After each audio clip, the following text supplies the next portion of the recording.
Ladies, gentlemen, can we please ask you to have a seat so that we can start? François?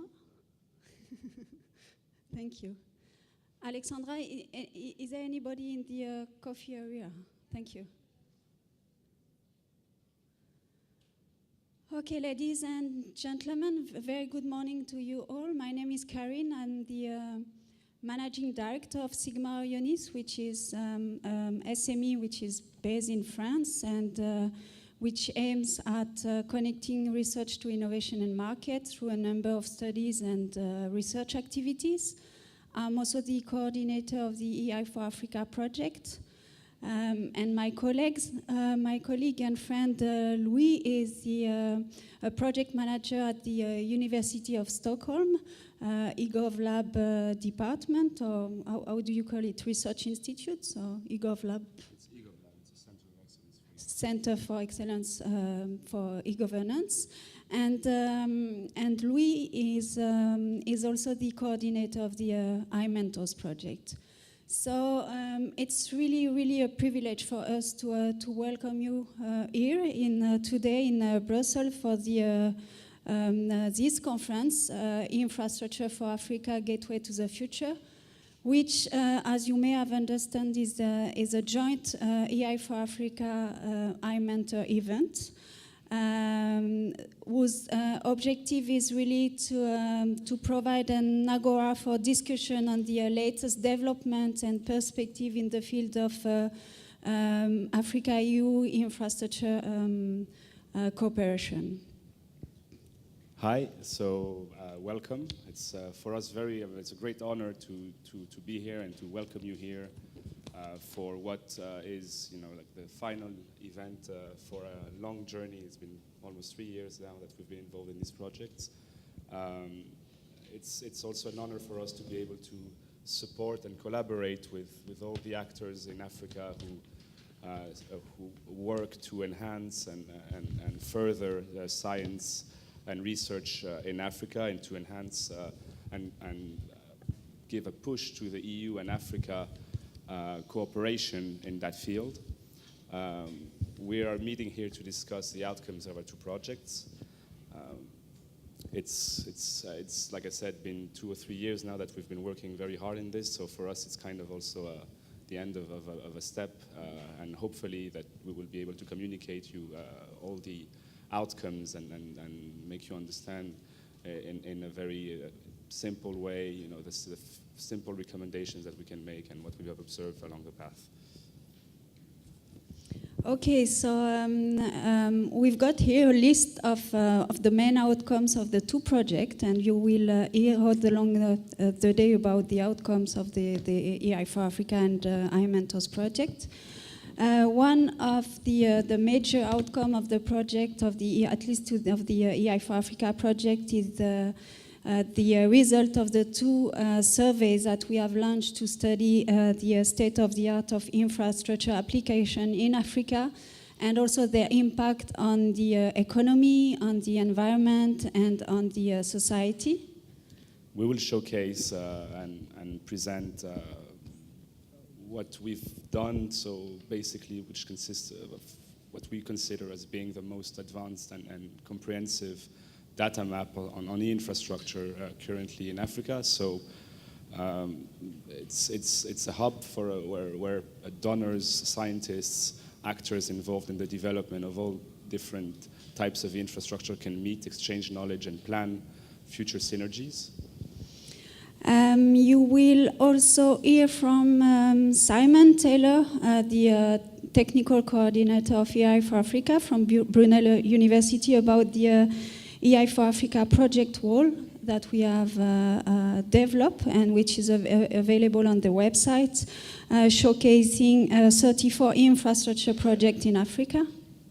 We will also be happy to show you, my colleague Aaron, who's sitting in the room, will demonstrate the context impact and the context evaluation that we have created. So it consists of several components which he will go through, which enable donors and project managers alike to plan projects together and to assess their impact ahead of their development. So it's one way, a very efficient tool to be able to minimize duplication and to make sure that investments are actually well spent and well planned.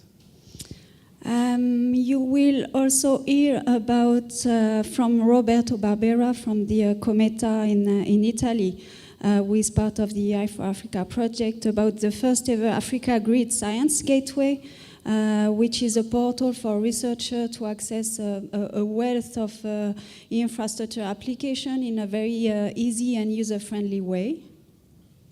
We'll also demonstrate how open data can be used today to be able to further collaboration between donors, something that's actually quite unfortunate today, but missing in this sphere, with little cross-donor dialogue on small impact projects. And so we will show you how through the EATI data, however faulty they can be at the moment, can at least serve to enhance dialogue and to be able to get a clear idea of who's spending what in Africa for science and education. We also thought that after 2 to 3 years of running activities, it would be good to talk to our friends at the European Commission, African Union Commission, the African and European member states. So we have produced a set of 44 recommendations aiming at speeding up the development of impactful infrastructure in the African Commission. So in the African continent, so this is something important as well. So you will get some comprehensive information about this set of recommendations. And hopefully through our discussions, you'll be able also to get a clear idea of the progress of the development in NRENs and RNs in Africa. I guess a lot of you come from this background to begin with, so it's a good opportunity to exchange that with people here in Europe. And to get an idea and an understanding of how progress has been achieved in the past few years. Another very important outcome of the AI for Africa is the flagship demonstrators, and I would like to strongly encourage you to visit Bjorn and Robert and Giuseppe and all the team, Amos and so on, next to the coffee break area, where they will demonstrate a number of demonstrators in the life science and healthcare thematic area, with the Africa Pharmacology Science Gateway and the Community Health Portal, but also in the environment area, with the Internet of Things environment monitoring, the Trodan repository, and we'll have a presentation later on today about the Trodan repository, and also the weather research and forecasting model. So please, as soon as you grab a coffee during the breaks, go and visit them. It's really very, very interesting. And the last two outcomes that you will be discussing and debating today is the huge technical support that we have provided to deploy certification authorities and identity federation across Africa.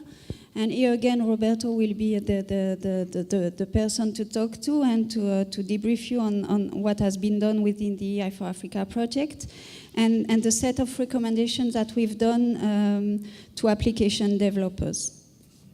So we're looking forward to a big day, a very productive discussion, hopefully. I hope you'll all enjoy it. We've certainly worked a lot to achieve that, and we would like to express our deepest gratitude to all of you who've taken time from your busy days to come here and discuss this with us and share your thoughts and ideas. We'd also like to thank all the teams, the two and several teams that have helped in setting up this conference.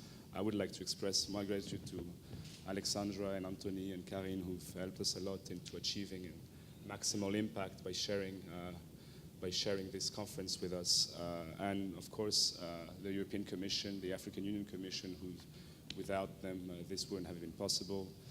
The consortium members of both iMentors and EA for Africa, and of course all our associated organizations which have been willing to share and disseminate and attend.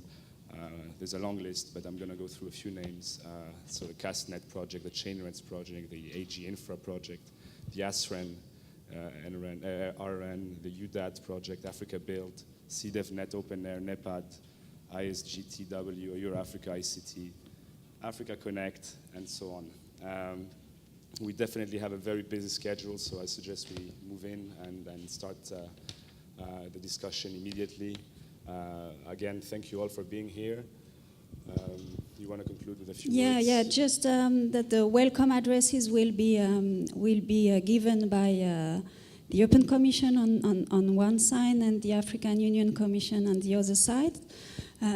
So the very first welcome address will be given by Leonardo Flores Agnover, who is project officer at the European Commission in the infrastructure unit of DG Connect, and who is also our boss to the two of us, because he's the project officer of both EI for Africa and iMentors. And the second welcome address will be given by my friend and colleague Edmond Katiti, who is the acting head of the NEPAD e-Africa program, and who kindly accepted to come directly from South Africa to join us today. So thank you again to both of you, Leo and Edmond. Thank you very much to all of you. The floor is yours, Leonardo. Thank you.